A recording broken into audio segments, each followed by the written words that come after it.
So there are a number of different legislative publications in the California Legislature. Now, most are familiar with the daily file for the Assembly and Senate, which of course shows the business for each legislative day, including the measures eligible for floor action, also committee members, the staff, the legislative calendar, the 30-day in print table, and the all-important committee hearings for the two houses. Of course, the Assembly and Senate have daily journals, which is our record of business transacted on the Assembly and Senate floors on each daily basis and final committee actions. It is not a verbatim transcript like the Congressional Record Act is, simply showing roll call votes taken on the floor, parliamentary motions, bill introductions, and things like that.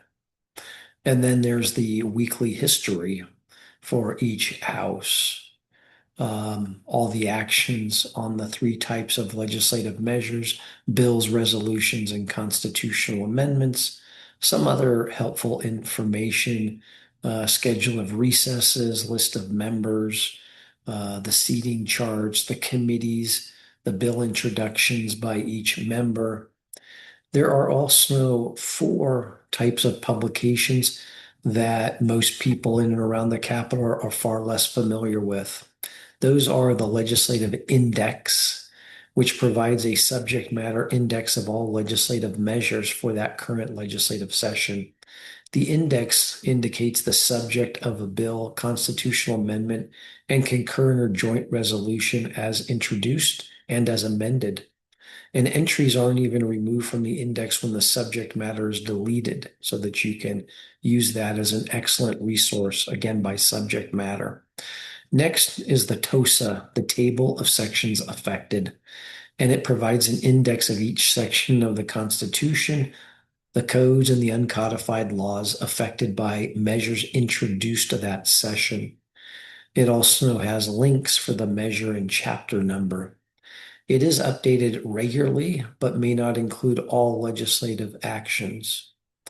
The statutory record is also one of the four lesser-known publications, and it's an index of each section of the Constitution, the codes, and the uncodified laws in terms of those enacted by the legislature or passed by the voters at an election.